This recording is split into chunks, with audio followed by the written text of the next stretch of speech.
States of America and to the republic for which it stands, one nation under God, indivisible, with liberty and justice for all. Thank you for coming to the July 2nd Commission meeting. I'd remind everybody to silence their cell phones, and meeting documents are next to Commissioner Kelly over in the end, and listening devices for anyone who needs those are with Robert, and he can help you with that. If not, I think we're ready to go to routine action. Business. Item 1 is consider a motion to approve the agenda. So moved. Second. We have a motion to approve the agenda. Is there any changes? If not, those in favor say aye. Aye. Opposed, nay. Motion unanimously passes. Item 2 is to approve the County Commission minutes of June 25th, 2013. Move to approve. Second.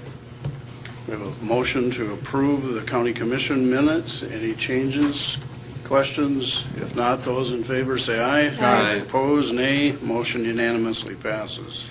Item 3 are bills to be paid in the amount of $1,556,740.45. Looking for a motion to pass. Pay the bills. Second. I would comment, Mr. Chair. Certainly. Today's bills include about $110,000 for correct care solutions, $750,000 in highway spending, and there are a number of entities getting significant allocations. For example, the Baltic Fire Department, $17,000, the Brandon Fire Department, $37,000, and the list goes on for some hundreds of thousands, I would say. Thank you, Jeff. Any other comments? If not, those in favor of approving the bills say aye. Aye. Opposed, nay. Motion unanimously passes. There are no reports today. The next item is personnel. A is a motion to approve the routine action. Good morning. You don't look like Carrie at all. Good morning, Jen Oddix with Human Resources. Go ahead, John. Is there any questions about routine action? Move to approve. Second. We have a motion and a second to approve routine action. Those in favor say aye. Aye. Opposed, nay. Now you get to speak. Item B is to recognize significant employee anniversaries for July 2013. Okay, in July we have one anniversary. 10 years of service in the Public Advocate's Office is Paula Albrecht-Dement. She's the administrative assistant. Item C is to recognize volunteers in county government for June 2013.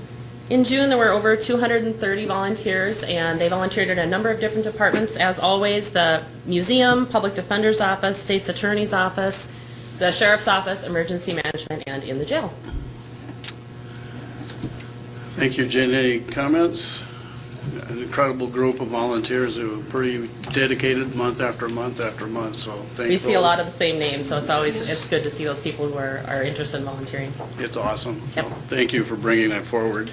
Thanks. There are no application for abatements today, and there are no notices and requests. The next item is a planning and zoning notice. Dustin Powers. Before Dustin starts, we're going to let people embarrass him for a minute since he's decided to leave county government and move on, he thinks. If you want to give us 1 minute of a story about where you're going and what you're going to do, Dustin, that'd be great. All right, I'm actually staying in town here. I'm going to work for the City of Sioux Falls in the Community Development Department in the Economic Development Division, working as an Economic Development Coordinator. So that's where I'll be. So you might see me if I'm working on any tips or anything within the city. Those will not be presented in front of you guys. So I may be back here someday. Well, good luck. Our loss is certainly their gain, and we wish you well. Yeah. So thank you for your service. All right, today we're looking at a first reading for a rezoning. An application has been submitted to rezone property from A1 agricultural to rural residential. The site is located on the east side of Sioux Falls on East 41st Street at the intersection of South River Bluff Road. This is a 2.63 acre parcel, and it sits adjacent to the Pine Hills addition. The lot is being requested because it does not have a residential building eligibility on the property under the current zoning district. So the applicant is requesting to rezone the north 1.3 acres to allow one housing eligibility on that property. So he's only requesting to rezone half of it because he only wants one residential housing eligibility. If we were to rezone the whole thing, it would be potentially we could build 2 houses, but he's only requesting for the one. The planning commissions heard this item on the June 24th meeting. It was a joint meeting. It is in the joint jurisdiction of the City of Sioux Falls. At that meeting, it was on the regular agenda, and it was brought forth to City Council and the County Commission with a recommendation of denial due to a split decision. The City Planning Commission voted 4-0 to recommend approval, and the County Planning Commission voted 3-1 to recommend denial for this item. So it was a split decision coming before you. Action today is this is a first reading to amend MC 30-02, the 2002 revised joint zoning ordinance with the City of Sioux Falls and Minnehaha County. This is to schedule a hearing for July 23rd, 2013 at 5 p.m. at Carnegie Town Hall, 235 West 10th Street. So today we're just looking for approval to publish notice. Thank you, Dustin. Excuse me. Thank you, Dustin. Does anyone have any questions? Make a motion to publish. Second. We have a motion and a second. Any other comments? Commissioner Barth? I was the one vote in the county planning that in favor of this. Okay, thank you. Any other comments? If not, we have a motion to publish. Those in favor say aye. Aye. Opposed, nay. Motion unanimously passes. Thank you. Item number 9, our petition for compromise of lien. John Peckus. Yeah, we have several this morning. First is on DPNO 61730 in the amount of $7,041. This was actually something that was asked to be reconsidered. The applicant is currently requesting us to reconsider her application for a compromise of the lien in the amount of $7,045.91. This was denied on June 18, 2013. This was the circumstance where we actually received a check in full several days prior to having the consideration on the application for remitting the lien proceeds back to the applicant, and that was denied by the commission. The applicant was in the process of selling her home in Sioux Falls, and of course the lien needed to be resolved before the sale could close. There is, in fact, a letter from the escrow company indicating that the sale did close on June 7th of 2013, and that, of course, that check apparently was sent, according to the escrow company, in error. However, the applicant states that if we did not receive that check, she would have been able to receive from the proceeds $5,519.03. Because of the error allegedly made by the escrow company, she requests that we go ahead and to send the check back to her. The original application requested a compromise in lien only as it applies to the property. If you remember, this was the lien that was related to amounts that were accrued for the Public Defender's Office, and currently there are some open files for the applicant at the Public Defender's Office at this time. So the only new information is that we do have a letter from the escrow company. I guess I did have the opportunity to go ahead and read that letter, and I guess I disagree with the tenor of the letter insofar that all the other individuals that had judgments or liens against the property were paid, and in this particular instance, the escrow company has a duty to safeguard that property and to make sure the liens are lined up and they're going to be receiving those funds. So I guess I differ with the tenor of the letter in that somehow there was a mix-up that was made. That's why we call it escrow. They have a legal duty to all the different individuals that have a claim or a lien against that particular property. If it wasn't done that way, then nobody would use escrow companies. So I guess I disagree with the tenor of the letter. I don't believe there was a mix-up or error that was made because we do have a lien against the property.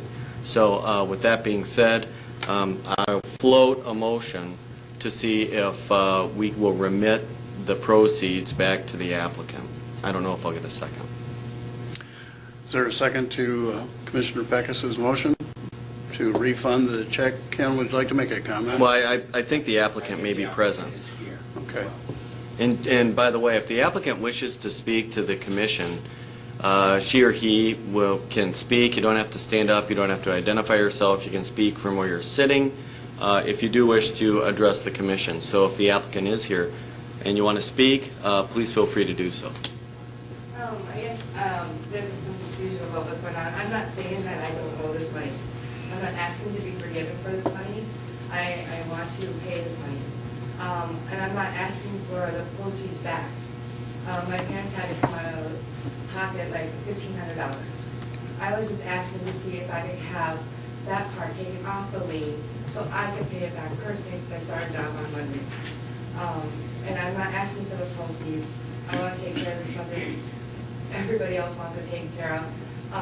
The whole point with the escrow company, they were supposed to hold it until after I came and spoke my piece about it, but they paid it beforehand, and I was pretty much told that it's too late. But that was their fault because we actually had a legal agreement with them to hold the money. That's the reason why it was a problem. Because there's no problem about them giving me the money. There was just a date. They're supposed to wait until July to give me the money, and they didn't. They did it beforehand.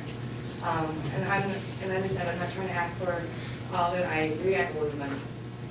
I just want to be able to give my parents back the money that they put in. Because we had to come to the closing of the sale for $1,500.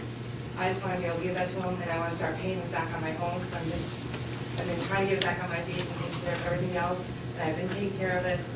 It's just, this is the last hurdle right now for me. So I have 3 kids, and I'm struggling, but I want to do this because it makes me feel better. And that's the only reason why I'm asking for this compromise, just so I can make the payments myself. And that's why this request is coming in. Okay. Thank you very much. So I Thank made you my for- motion. Thank you for your comments. Is there a second to the motion? Is there a second to the motion? If not, motion dies for a lack of second. We'll go to the second item. Okay, next we have DP&O number 75940, and this is in the amount of $2,371. This particular applicant is requesting a compromise of the lien. The applicant is in the process of refinancing a home she shares with her boyfriend in Sioux Falls. As a part of the refinancing, she is going to have her name added to the mortgage. During a title search, a county aid lien of $2,371 was noted against the applicant. This also was a lien for public defender services that was completed in April of 2011. After the lien was recorded, the applicant made a request for the commission to compromise the lien in full with no payment due to the fact that she was found not guilty during a subsequent trial. The commission denied the request on May 31st, 2011, about a little over a year ago. Since that time, the applicant has made partial payment of $10 on the account. The closing date for the refinancing has not been set pending the outcome of the compromise request. The applicant is apparently a mother of 2 children. She is employed, and she has an annual income of roughly $28,000. In her last income tax return, she showed an annual income of $18,727, but this was before she completed school and secured employment. She received a refund of $8,067. That refund was used to pay for living expenses during school and before securing her current job. The applicant has assets of $8,505 consisting mostly of her vehicle and apparently back child support payments. She lists liabilities of $34,000 consisting of $28,000 in student loans and $6,000 in credit card debt. Once again, the applicant is requesting this release. She has made a small payment to the county lien since the original denial and found it was easier to set money aside to put towards payment. She is requesting a release in full upon the immediate payment of $700, which is roughly 30% of the lien balance, coupled with the fact she was found not guilty in the original criminal charge, and her financial situation has changed since she's secured work. The applicant hopes she will look favorably upon her request for the compromise. So I'll make a motion for $700, only 30%. See if I get a second. We have a motion. Is there a second? And she is also here. Oh, okay. Thank you. Same rules apply. You can stand and make comments without coming to the microphone. We can hear you from here. That's fine if you're comfortable doing that. So if you, or you can just sit there. That's great too. Forgive me, a little bit nervous, speaking in front of people. I hate to keep referring to referencing back to being found not guilty on the images. I drove the charges out through a 9 to 10 month trial again to prove my innocence, and I've set the money aside. I've secured my employment, and I'm just looking for this to be forgiven so I can refinance the home.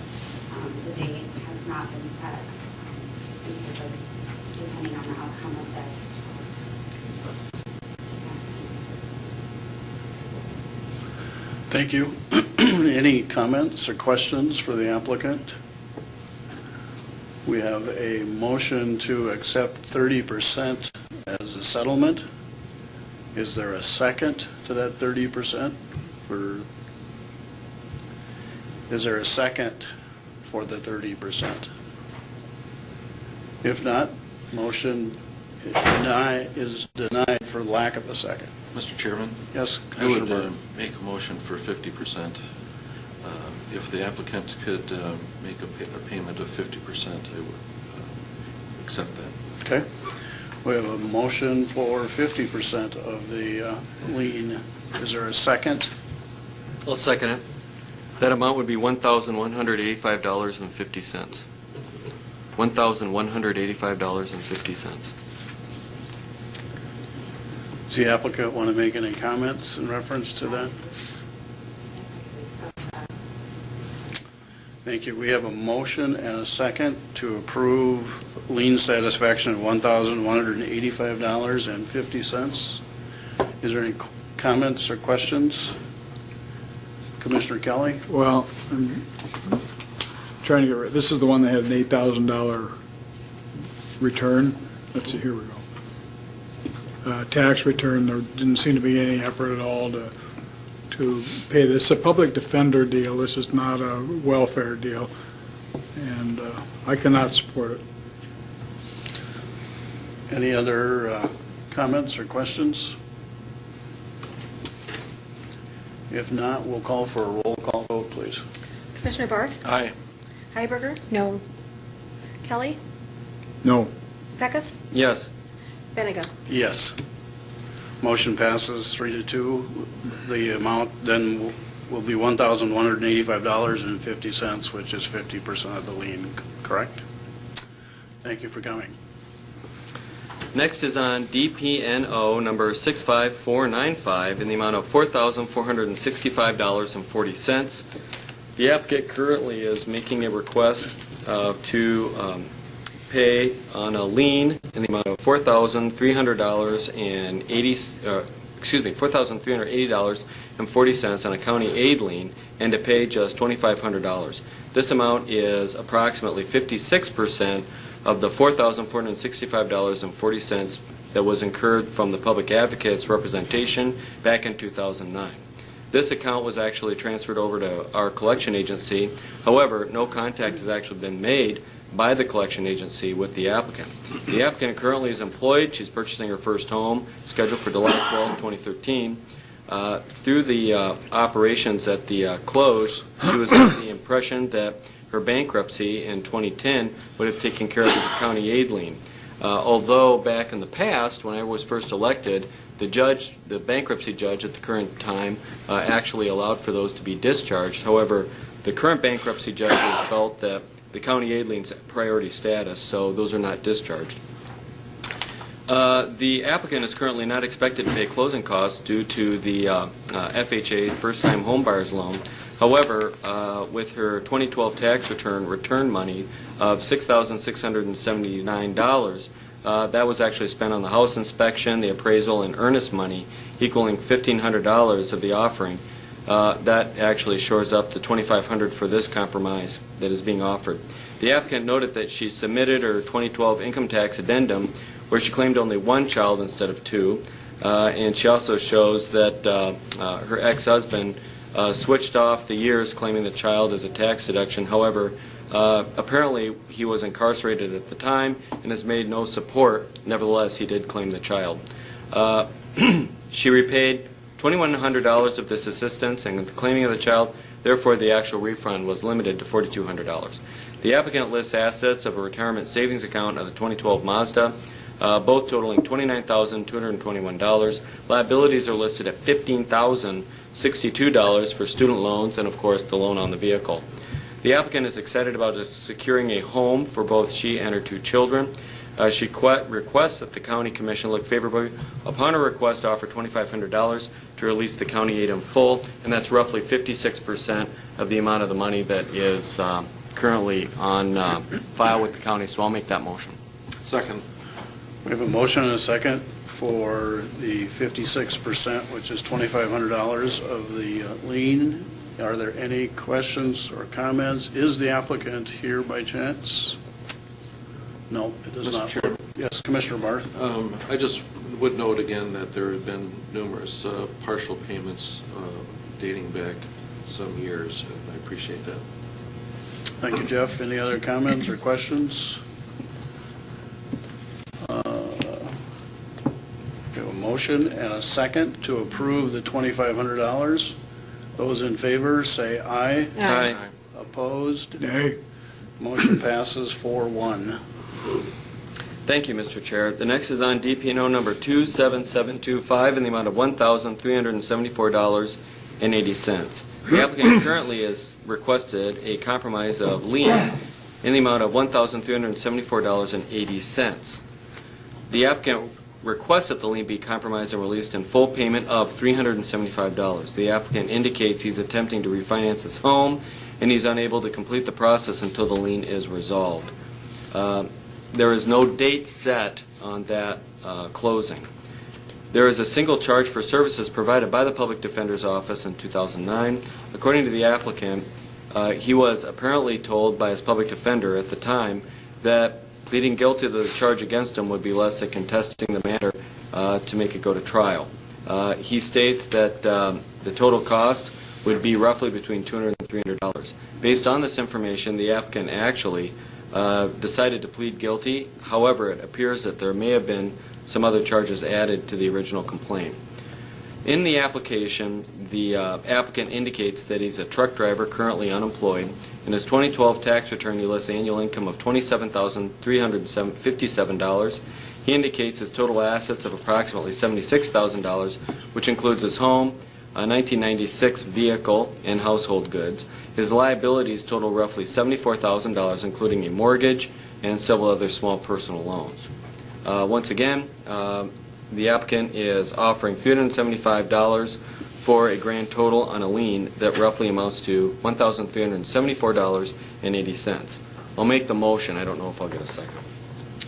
We have a motion to accept the $375 lien settlement. Is the applicant here? No. Is there a Mr. Chairman? I don't need a second. I have a question for John. Sorry. Okay, sure. Go ahead. John, looking at the payment stuff there, there's a compromise in full in 2006. Yeah, I see that. And so did we previously allow a compromise on this same individual? Is that what- It looks like we had a compromise, but compromise in full, but then after that there was another lien that was incurred for one of our repeat customers. Get your question answered. Thank you, sir. Any other questions for John? Commissioner Kelly? Well, I guess I got a question. The allegedly the public defender told him $200 to $300 you plead guilty. What is there any basis to that, or were there additional charges that cost more money, or what? I guess Ken, would you like to answer that? Well, the only thing I could perhaps speculate upon is, you'll notice that in one of the early charges, that was between $200 and $300. So I don't know if perhaps the individual, might have got his cases mixed up, but that's all I can speculate. Well, one other question, Ken. There's initially a court-appointed attorney and then public defender costs. Correct. What can you explain that? I cannot. We didn't go into depth to see what that charge was back in 1992. We didn't go back that far, Commissioner. I can answer that. The court-appointed attorney would have been a private outside attorney that would have been appointed because there could have been a conflict with the public defender's office at the time. But then the public defender took it. Yep. It looks like it was on a, with the gap, it's probably an entirely different charge. I was referring to, I have no idea what the charges were back in 92 and 98. I didn't go back and look that far. Thank you, Ken. We have a motion on the table for a compromise of $375. Is there a second? Is there a second to that motion? If not, motion is denied for the lack of second. Go to opportunity for public comment. Anyone who'd like to speak to us in reference to an item that is not on the agenda, we'd like to hear from you, Commissioner, ex-Commissioner Colby. Welcome. Thank you. Bob Colby, 636 West 21st Street. Having been involved with history most of my life because of my business, and as of the 1st of June this year, I celebrated 41 years in the same business as being self-employed, which is something that I don't think most people can say, having been that long involved with the same enterprise. Because of that and my interest in history, about 15 years ago, and I think this was before Commissioner Peckus was on the commission, City Councilor, excuse me, Bob Jameson and I made a proposal to the joint City Council and County Commission that we pursue an archive and building for the Siouxland Heritage Museums, because things were getting full at that point in time, and we were looking at an archive for some of our records being held by the county and the city. That took place at the school lunch facility where they made and prepared the noon meals for the students. So you can tell about how far back that was. We, both Mr. Jameson, Councilor Jameson, and I thought that by this time this would have come to fruition. We have a piece of property that was given to the county approximately 6 years ago for such purposes, and it has been kind of slowly going nowhere. I'm concerned, because I sit on the South Dakota State Historical Society Board of Trustees, and we are involved there with archiving materials and saving some of the important historic artifacts for the state of South Dakota. I'm also concerned the same thing happens here with Minnehaha County. So I guess I'm here to ask a question. What is your take on, and what is your support of this particular endeavor? Because we have the land, the county that is, has the land. The ground has been graded, and I see that there's going to be some joint budget hearings coming up between the city and the county dealing with this particular enterprise. And rather than calling each of you individually and trying to find you, you're all here now, and I would be curious as to your particular take on this particular structure.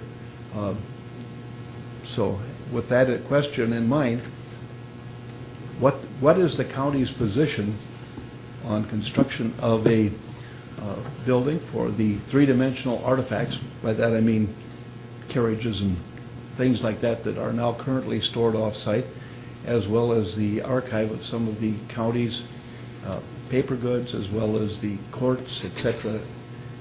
And I would solicit your response. I will make a comment just for the satisfaction of the conversation. We have taken a position that we will address this in our budget hearings. This is part of our capital improvement program, if you will. Those budget numbers will be reviewed, I think, in middle of July. I can't remember the exact date. The budget hearing for the capital improvement schedule is July 17th. July 17th. So when we get further down with the budget, where we know where all our operating costs are, then we'll address some of the capital needs that we have. I will tell you that we are aware of the fact that most of us got an email yesterday that the mayor has asked us to consider a different proposal, and he will address that in his budget hearings in the future, and that we will talk to him about that at some point in the next few weeks to see where that's at. The city council needs to address their percentage of that investment before we will move forward with ours, because frankly, it's a 50-50 partnership, and we don't have a $42 million reserve right now. In fact, I think we have $42 maybe. In there? Or somewhere around there. So the issue is that we won't address it in a public meeting as far as the decision-making process until that July 18th, 17th meeting, when we address all the capital improvement program proposals that we have. Very good. I will give you one piece of my take on it and some of my, I suppose you'd have to call it advice. Many times people think about archiving the hard goods, paper, books. Everything is being digitized. Everything is being done this way, that way. It's taking up less space. Every time we've come up with a technology that takes up less space and is easier, quote unquote, to do, it becomes more fragile. Too many times people are of the belief that we store this stuff.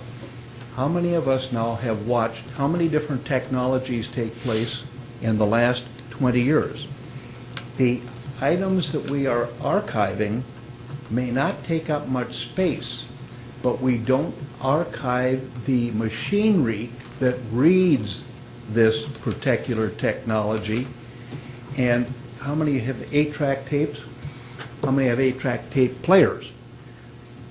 Wire recording machines, they aren't around, but people have wire recordings. We have reel-to-reel tapes, but we don't archive the reel-to-reel tape recorders and readers. We need to archive this machinery, because when we get the technology, we convert it. The A stuff gets converted quickly. The B stuff, maybe, and the C stuff, we'll get around to it someday. The C stuff will become important, but we do not archive the equipment that will turn that into something that becomes usable. We will get ourselves to the point where we will be like a blind person in a library full of books. All the information is there, but we have no way of getting it to be usable. So I think that this is imperative that we consider archiving more than just the records, but the material that will read the information, and have extra parts and pieces available, because who knows what the next technology will be.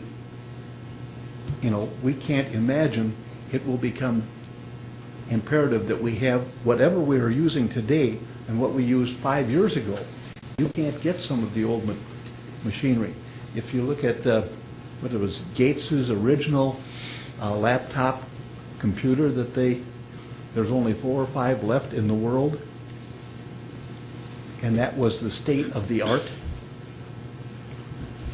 So, thank you very much for your time. Thank you, Bob. Thanks for coming. Any other individuals who would like? Mr. Chairman, I would have a comment. I agree with Mr.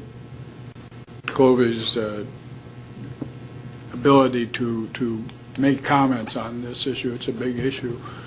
I do not think it's appropriate to be quizzing the commission on their position on things. You explained very well what we're going to do, and I just, for the record, I don't think this should be an area, this should be a forum for quizzing us as to what our position is on this or that item. Any other comments or questions from the public on any item that's not on the agenda? Nobody's rushing to the front, so we'll go to the next item. Regular business, item number 10 is consider a motion to purchase 280 4-foot snow blades from contract 16390, competitively bid by the state of South Dakota, and awarded to Chemung. Is that how you pronounce it, DJ? Your guess is as good as mine. Supply Corporation. Total cost $47,257.20. DJ Booby. Good morning, Commissioners. DJ Boothie, Highway Superintendent. We do have these snowplow blades included as part of our annual bid letting.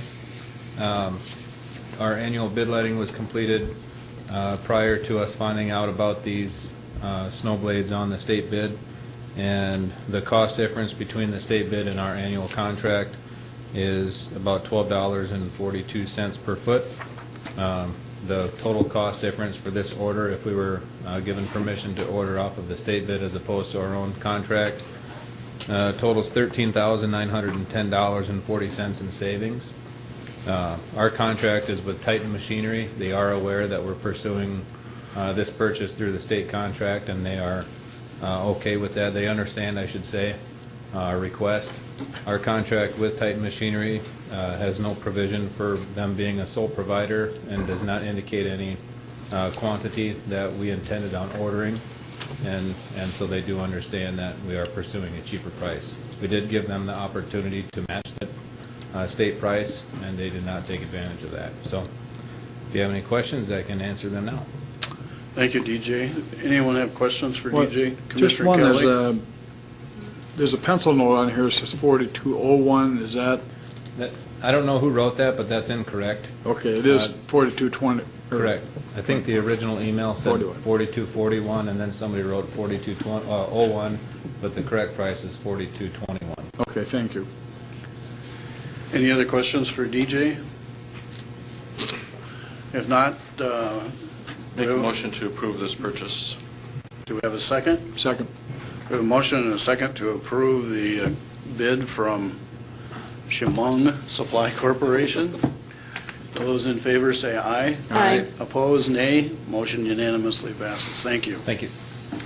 Item number 11 is to authorize the chairman to sign an agreement between Minnehaha County and Southeastern Behavioral Health for qualified mental health professional services at the Minnehaha County Regional Juvenile Detention Center. Todd Cheever. Good morning, Commissioners. Todd Cheever from the Juvenile Detention Center. As part of JDAI, the Juvenile Detention Alternatives Initiative, we have made a number of changes to try to improve conditions at the JDC.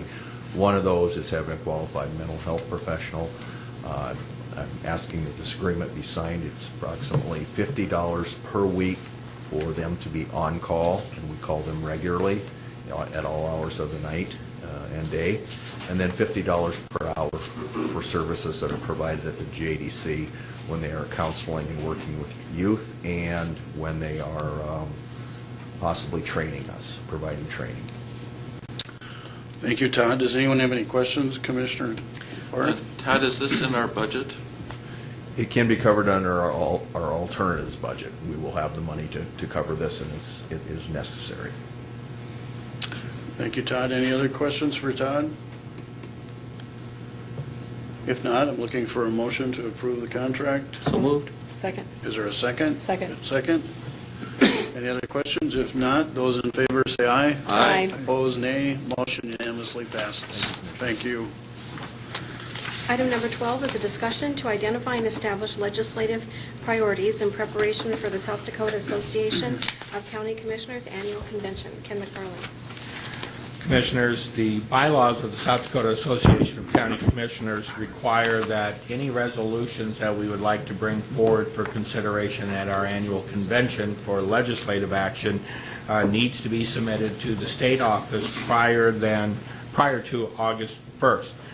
This will allow enough time by the Resolutions Committee of the Association prior to the convention that does happen in September. As we did last year, we're providing an opportunity on this week's agenda to discuss potential ideas that you folks would have for legislative actions that you would like to pursue or at least present at the state convention in September. Based on the discussion today, then I would prepare resolutions, because we need to submit these in resolution format to the association and bring them back to you in a meeting later this month, probably late in July, to act on those formally to see if you want to submit those to the association for consideration. We did send out an email asking for some input from department heads if there were other ideas that they wanted to bring forward. I know that some of you have some of your own ideas that you will talk about today, but the ones we received from the department heads, and I just will bring them or just mention them for your consideration. One came from the Emergency Management Department. It talks about an exemption to see if we can get a legislative exemption for emergency vehicles to some of our load limits that are posted for both roads and or bridges, and that currently no such exemption exists for those emergency vehicles, and of course that does cause some issues. And the other one is one that came from the Highway Department, is to clear up some gray areas that exist between counties and municipalities when the municipalities annex up to the county road that might pass through or along their jurisdiction, and to clear up who's responsible for maintenance in those areas, and that those have caused some issues for us in the past. So those are two suggestions that came from the department heads after we sent out the notification. I will remind you, some of the other elected offices, Register of Deeds, State's Attorney, Treasurer, I mean, they have their own associations, and I'm sure there will be legislative items that will come up through those particular associations, that are particular to their offices. But for the appointed offices, these are the ones we've got so far. So, but again, I know that some of you have some other ideas that you want to float. Thanks, Ken. Obviously, Ken explained that very well. We need to at least address a few of those items that people have issues with. I know that I've heard from one of you that does have a ongoing concern, which is legit. And Mr. Barth, if you'd like to start the process. Thank you, and I do have three of them that I brought forward, and I'll have Robert throw them up. I just briefly typed them up. Basically, the first one would be to repeal the tax limitation, which is the 3% of rate of inflation, whichever is lower. That certainly has handicapped us over the years, and the state government has never considered themselves to be under any kind of limitation. And here we are frozen into a position where Minnehaha County's budget is $14 million less than Pennington's budget. And if we don't ask for this repeal, we're obviously not going to get it. The second item would be to raise the sales tax on alcohol, additionally 10%, split between the state and the counties. And I think I've discussed that previously. And the third item would be to remove the 20-year limitation on opt-outs. Last year, as you know, we opted out for $4 million. That was not an easy decision for us. Certainly there was some public dismay over that thing. When that expires in 20 years, are we going to lay off the people that we hired with last year's budget? Are we going to say to people, we're hiring you with this opt-out, but we can only hire you for 20 years? The commission 20 years from now is going to have to go through that whole process again.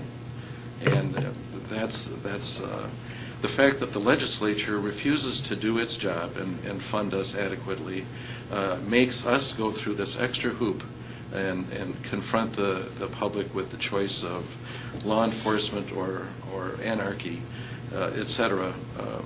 They're not doing their jobs, and they're certainly putting extra pressure on us. I think that each one of these would be difficult on its own, but I think if you don't ask for it, you don't get it. And I will also say, going back to alcohol, if you go to the liquor store, on the very top shelf is the whiskey that they're selling for $1,000 a bottle. One notch down, it's for $100 or $80. And then down at the bottom, it's the $5 stuff. Well, the stuff on the top shelf makes it more palatable to purchase the $60 stuff. So let's go for all of it and hopefully get something. I've noticed for a long time, you know a lot about liquor stores. I have my favorites, too. Okay. Any comments about any of those topics that Commissioner Barth has brought forward? Commissioner Kelly? I'd be curious if they've ever pursued this. I don't know that you could raise the sales tax, but there would be some sort of there already is an entertainment tax on some of that stuff. I don't know what all the taxes that go on are, but the big complaint in the past and the big fight has been that I think they pay the tax when they get it in the warehouse. And that's been, so that $1,000 bottle has already had the tax paid on it.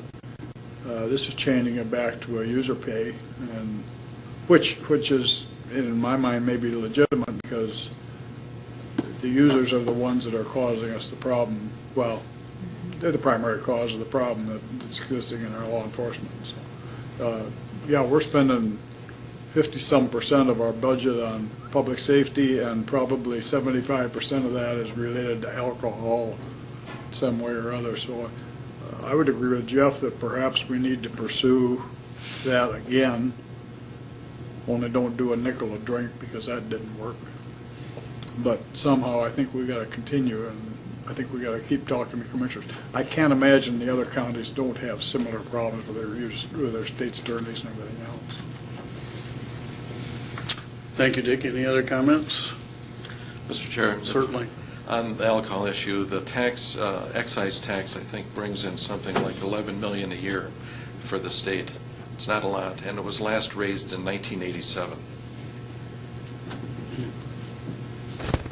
Commissioner Peckus? I've got an idea related to Jeff's repeal of the tax limitations, although I wouldn't actually say we need to repeal those tax limitations.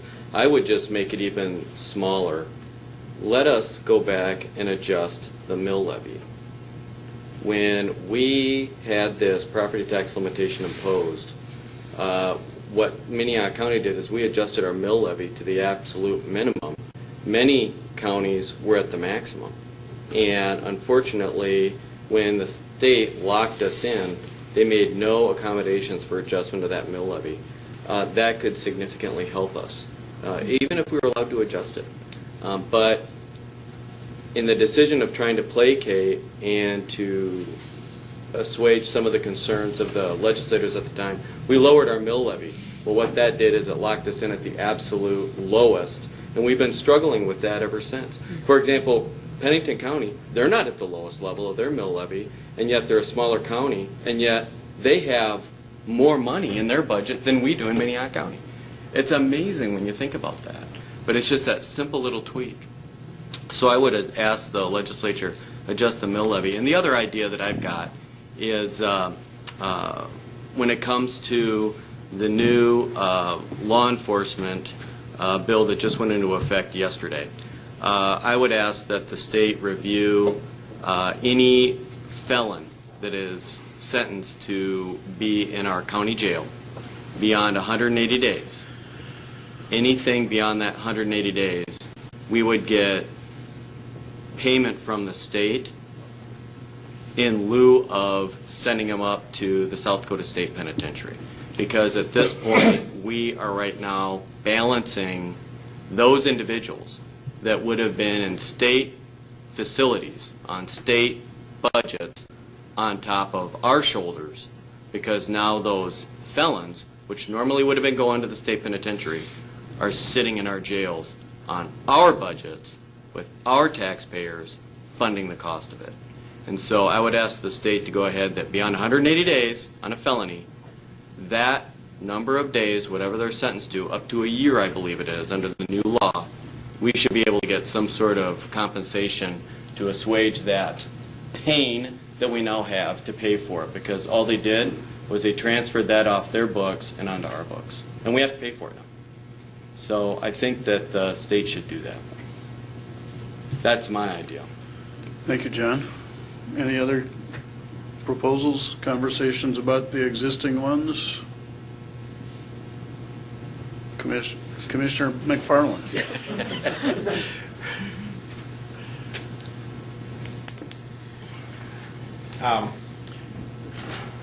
How we craft these resolutions is also going to be important, just for some other background. I mean, part of the requirement that the association has is, number one, you have to determine what is the fiscal impact on that. You know, so if you can put a dollar amount to it, that's a requirement on the footnote of the resolution.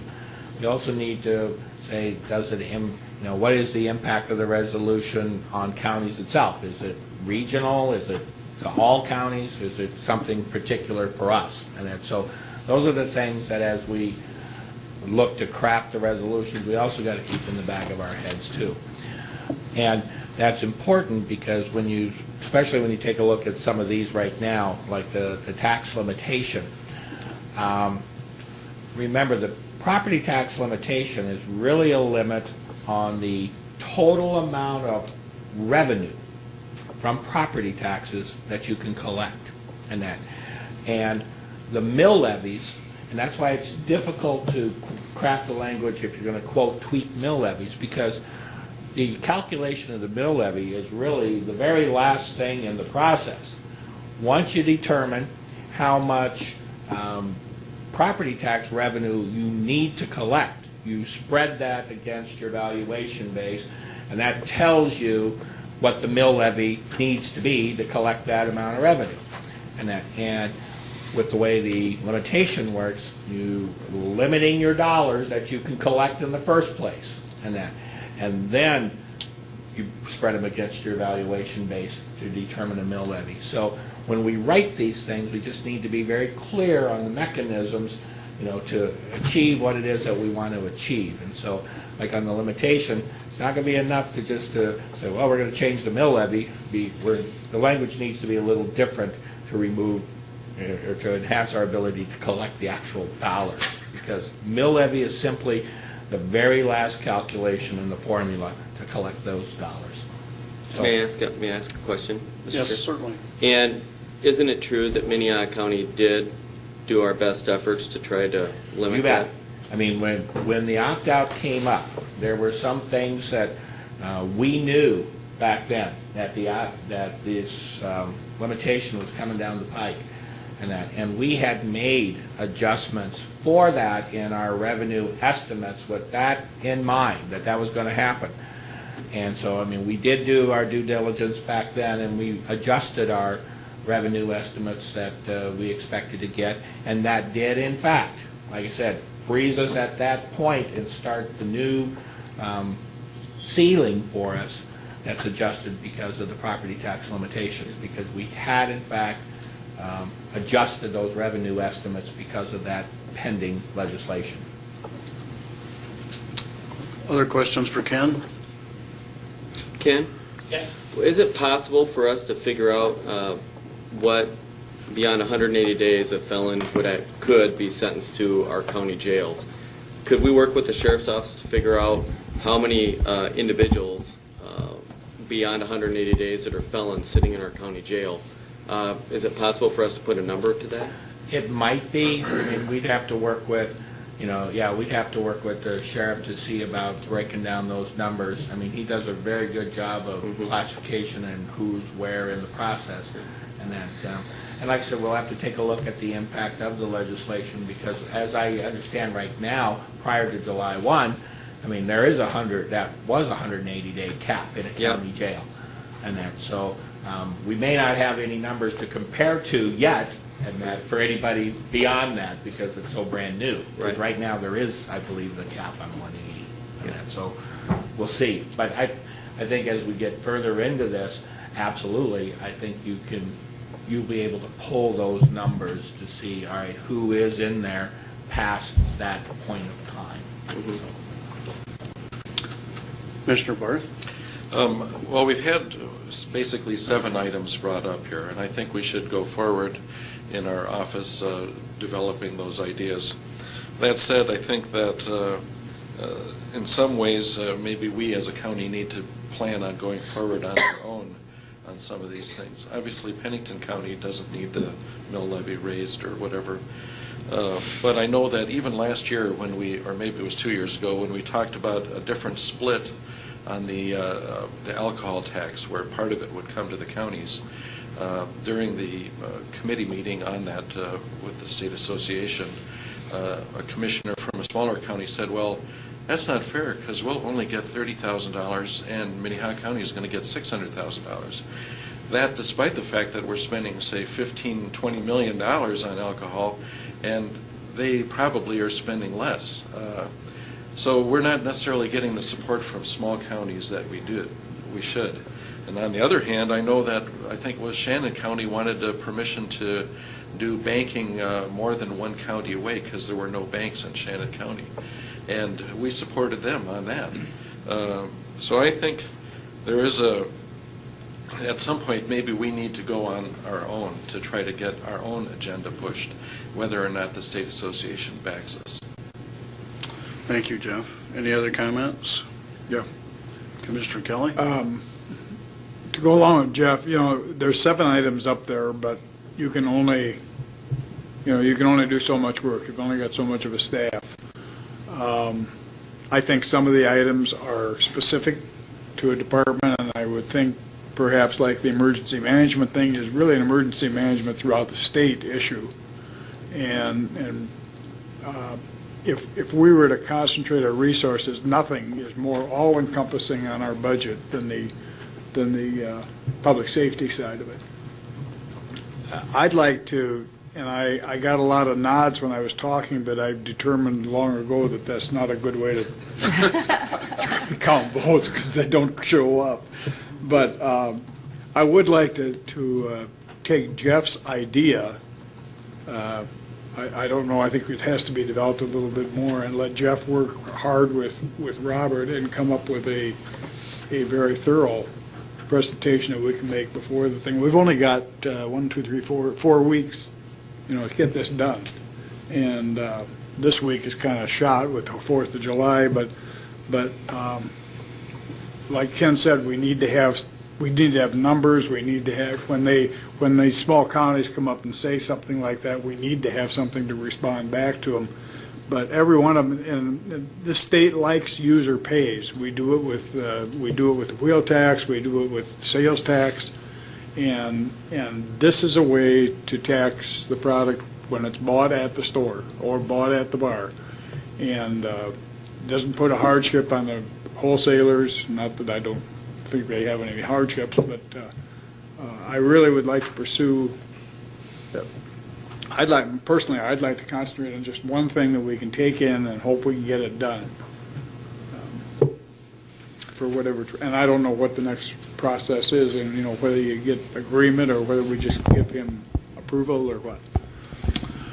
Well, we can, on all of the ones that have been present today, and I will. I can also help Robert prepare some of these things, Commissioner. But we can do all. Oh, I thought you were the manager. We can do prepare resolutions for consideration really on all of these, and that so that there is a formal record of whether or not you support these or not. To go forward to let.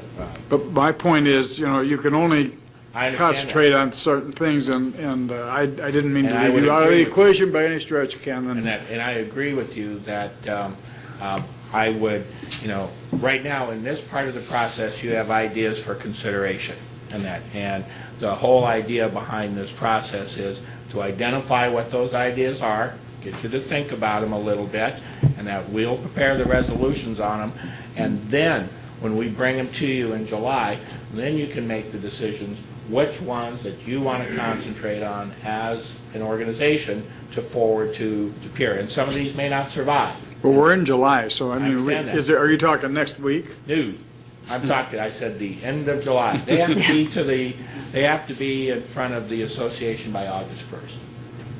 And so, when does the association act on them? They don't. September. The resolutions committee will meet prior to the convention, which is in the convention's in September.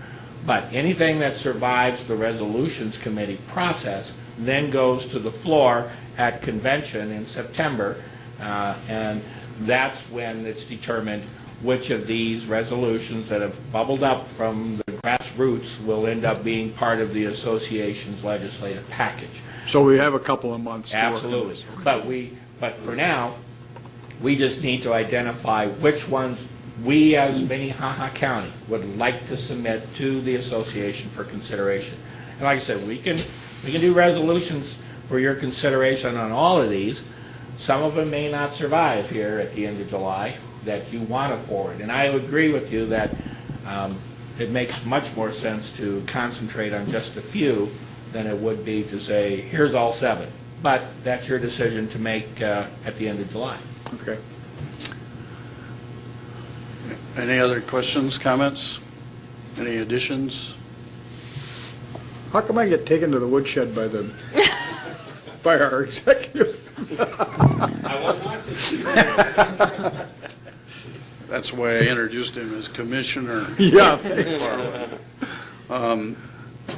There are 7 here, but I have to say that I agree that some of these need to be taken by other associations, and I'm just going to throw out for conversation, and you guys can say yes or no, but I think the emergency vehicle load limit and the county maintenance can be done by, frankly, the county's highway departments. Load limits and maintenance is the same thing, regardless of which vehicle it is. So maybe that's something that they could work with, the county highway superintendents. You can't talk until I'm done. That's the first time he's ever listened. The other one is the mill levy issue that John brought up. John, how do you feel about trying to put a resolution together to explain that? Yeah, I agree. It's going to be tough. But, that's... I like the idea. They're wading in it. I mean, they don't realize it, but it's affecting them. Correct. Do you want to make a Kind of stab like at global trying? warming. That really falls in with the repeal of the tax limitation. Right. Yeah. We can make that resolution. Yeah. Well, do you want to try to combine those two? Sure. Well, I don't want to sully Jeff's good idea with mine, but if he'd be willing to do that, that'd be nice. He looked You can't successful. say anything. The sales tax on alcohol, I think, has been discussed many times. I don't know that we have any opposition to pursuing that. Ken, you want to give that another stab? I think it's still in my computer, in many different versions. I'm sure. And the last one is, no, I have one more. Besides that, it's a 20-year limitation on opt-outs. Jeff, how do you feel about including that or saving that for a rainy day? It's up to the group. Personally, I don't think if you have some success with any of those other ones, the 20-year limitation on opt-outs is not an issue, frankly. And whether it's 20 years, 10 years, 15, 30, we don't know what's going to happen 3 years from now. So I have a little bit of a concern about even trying to identify that one. Although I agree in concept, I think it's a great suggestion. I don't know how that we can do that one. Well, I agree. Salmon can swim upstream, but I think county commissions have a difficult time doing it. You'd really be going against the tide on that. You guys' analogies today is great. And what's the one I'm missing? The 180 days. Oh, the Yeah. 180 day on our Felons in cost, our if jail. you will, to our public. How do we identify that? We'd have to have we'd work with the sheriff's office and get some numbers. The one concern, and I agree that that is a significant issue, and it's a good idea, but I think until the governor's initiative is implemented, we may have some problems even getting that one past the first hurdle because we don't know what the long-term cost of some of those issues are. It's not really hard if we go back and we actually check with the state's attorney's office, how many felons did we have in Minnehaha County that were sentenced beyond 180 days? If we run those numbers, if it's over a year, they wouldn't meet in our current system. If it's under a year, beyond 180 days, then we're going to know exactly, and all we have to do is look at the judgments that the judges are imposing. They would then, if we run last year's numbers, we'd get an idea about how many people this would affect and how that would affect our budgets. Should we start with that to find out what the number and the dollar amount is? Chase down. Let's do that first, and then maybe we can come back. Commissioner Barth? And if you're ready for I'm it. done talking. I just want to say I agree with you on those first two with our department heads. At the same time, I think that if we authorize them to speak representing Minnehaha County, that would be something. Because in the past, we have had folks from our county that work for us speaking on behalf of Minnehaha County, when in fact they were doing so without our Approval. And certainly we have people that are very specific, have a lot of knowledge about special things, but they can't speak on our behalf. And I would have no problem with the Highway Department or Linda Young in Emergency Management to speak on these issues, representing us without our endorsement as on the county commissioner level, so to speak. I think what I was trying to say, if I didn't say it, is that we would like them to do draft resolutions on their own to come back with us rather than assigning it to Commissioner McFarland's group, and then come back with us, and then we can endorse those because frankly they understand what could happen or what won't happen with some of those issues. And I think that if we let them do it, since it's a grassroots responsibility in their operation, that's getting it back to where it belongs. I saw a couple of people, Julie, you're trying to hide from me, I know, but do you have any comments that you'd like to make?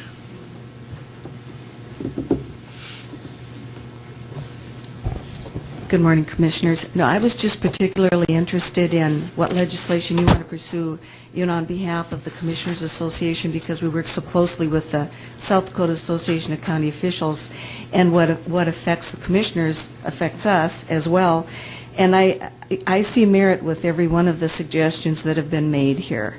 It significantly, I think, impacts us financially, and I feel as though if anything is going to be done, I know we repeat this year after year after year, but it seems that sooner or later someone should be able to understand that we're kind of in dire circumstances. And there are large counties, there are small counties. Most of us don't operate the same, even though we're under the same state guidelines, which really produces quite a significant inequity. So I know the South Dakota Association of County Officials is going to be at our convention too, the same time as you, exploring some of the resolutions that are going to be coming up, which will be varied, but then I think will ultimately tie in with many of what's been brought up today. So I'm fairly certain you would get a significant amount of support from our association as well. Thank you, Julie. Any other comments? Commissioner Peckus? Well, Julie raises an interesting point, and that's that every county is a little bit different. And the state of South Dakota is a very large building sitting in pure South Dakota. And what they need to do to effectuate the laws that they pass is they need somebody out in left field helping them field all the decisions that they're making. And they have that. And that's every little courthouse in South Dakota is a service station, as Mike O'Connor would say, for the state of South Dakota. When people have to come and pay their taxes, they don't drive to Pierre, they drive to their county courthouse. We are your partner. Help us help you, state of South Dakota. We want to get the job done too. We're the guys in the trenches. The people are in the trenches. Let us help you effectuate the laws that you pass. Listen to us. Thank you. Commissioner Colby, would you like to speak again? If I may, thank you. Give you a little background history, fellow commissioners, no longer being there, but one of the things that did promote the liquor tax, the nickel a drink and all that sort of thing, when we went to the legislature, I made this proposition before them that, remember, the feds and the state, they get their tax money before the alcohol leaves the door of the distributor. But the state gets 4 cents on every dollar sale as sales tax. The city gets 2 cents on every dollar of sale in sales tax, and the county gets to arrest, adjudicate, defend, incarcerate the people who have problems with alcohol. We don't get any of that tax money. And the best compliment I ever received was from Jeremiah Murphy saying, yours is the only argument that makes any sense.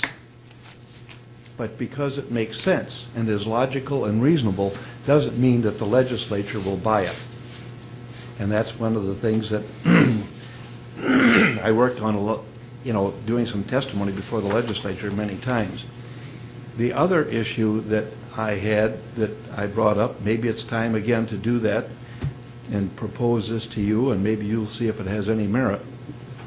It has to do with the gas sales tax. That goes to state and federal highways to remove snow, cut the weeds, to do the highway patrol, do the maintenance, but that gas tax has no impact on life-saving on those roads, on the state and federal roads. We have volunteer ambulance services whose initial purpose was to serve the members of their immediate community, those who lived in their town, to give them a better chance at a longer life. Now, the state doesn't give any assistance to these enterprises, though they go out on the interstate and they go out on the state roads and provide life-saving services. They are not remunerated. I'm not arguing that they should be paid for everything that they do, because if it's on the county highway or county roadway or township roadway or within the municipalities, that is what they are there for. But the state should underwrite and pay the small volunteer ambulance services for the service they provide on the state and federal highways. 25 or 30 years ago, a commissioner by the name, I think his name was Dooley, it may even have been Tom Dooley from down in Custer, in maybe it was Fall River County, and he proposed this to then Governor Bill Janklow, and Janklow shot him down rather severely, because in that particular county they had the Custer State Park, and they were providing services not only for the ambulance but also for the sheriff, because this is a state park and the state was providing none of those services. I think it's only fair that if the gas tax money would help to underwrite the volunteer ambulance services when they provide a service on a state and federal roadway. And this is statewide. Every volunteer ambulance service has the same problem. But it won't go anywhere because it has to go through the legislature, and they have sometimes the attitude that a former legislator had that said to us when we went to them, you county commissioners, all you ever do is whine. And I won't tell you who that was. Thank you. Thank you. Any other comments? Joe, welcome. I'm sure you came for this reason, right? Yes, I did, after realizing the sales tax on the alcohol. I would just like to say that in the state of South Dakota, for the 5 surrounding states, South Dakota is taxed at the highest rate coming into the state, so you're going to have a real tough time trying to pass something at a state level of 10%. That being said, I know you have a problem, and I think you need to come up with a great solution, but I don't think you're going to get the 10% split, so I think you better come up with a better plan than that, but I'd gladly help anybody come up with a better plan. And I agree with Dick, 5 cents is not going to cut it either, because then the taxpayers think they're paying it, but, so I don't know what your solution is, but you'll be real tough passing a 10% split, sorry. No, thank you for your comments. It's a strong commission out there to stop it. Thank you. Any other comments? If not, I think we have somewhat of marching orders, Ken, to what we'd like to have you try to accomplish in the next couple of weeks, and then bring it back and we'll decide which ones will move forward. My only question is if we decide to send it to the associations and they frankly don't adopt those to bring it to the next step, do we still have time to do it on our own, or is that just shooting ourselves in the foot?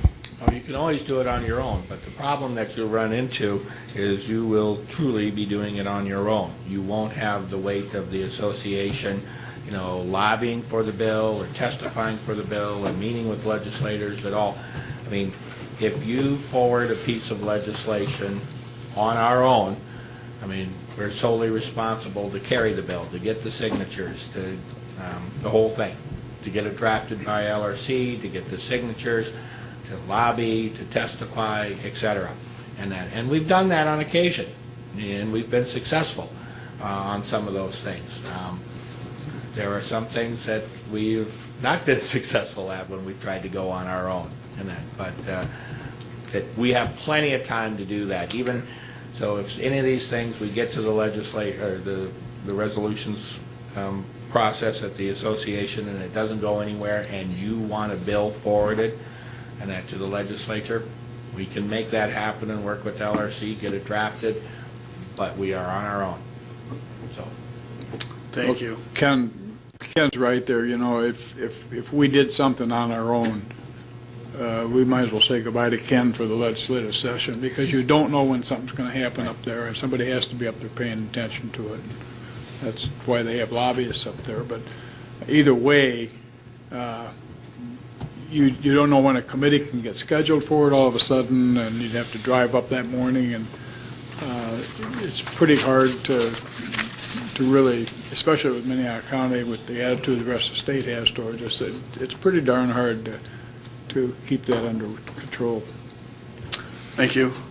I think if we've had our say in this conversation, so let's go to new business. Is there any new business? We have liaison reports.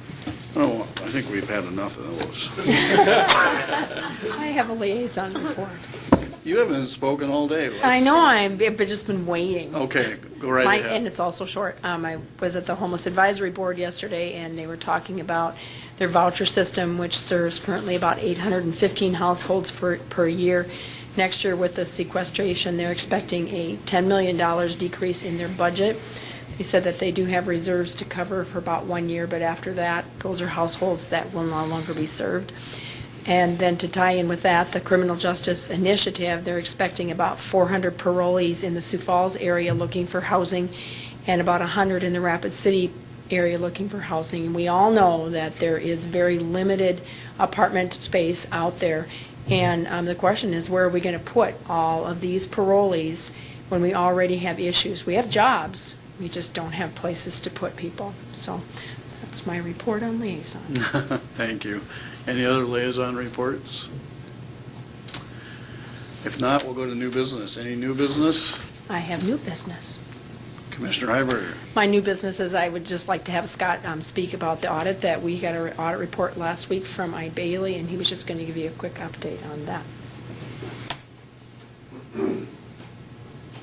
Good morning, Commissioner. Scott Wick, Sioux Empire Fair Association. And as Cindy said, we did get our audit report from I. Bailey last week, and we have a clean opinion. They were very pleased with some of the procedures and policies that we had put into effect off of our last audit report. They did have, there was one or two areas that they did touch base on. We do have to come up with an official policy for bad debt and uncollectibles. And they did make a transfer, make an adjustment in the general ledger for, when we received the money last November for sponsorship for the fair from Dollar Loan Center, we logged it as sponsorship in unrestricted, and it was restricted due to the fact that it was given in November to be used in August of 2013. So they made that adjustment as well. And then they also, as Dean said, with about 90% of their clients, they do the actual financial statements with the accompanying notes, and that's something that they do. Some companies will do their own, but it's something we'll look forward to doing next year. But they were very pleased with what we had implemented as far as the new procedures for segregation of duties, mail procedures, debit card tracking, credit card tracking, things like that. So it was very good overall, and we're definitely a lot stronger than we were a few years ago. And I don't know, did you give them a copy of the report yet? Yep. Okay. They've all got a Well, if copy. anybody has any questions? I have to tell you that I got mine last night and I did not read it Okay. yet, so I apologize for that. But that's great that you do have that kind of result. And I'm assuming when you say Dean, you're talking about Dean Bucknan Dean Bucknan, from yes. Ide Bailey? Yep. Okay.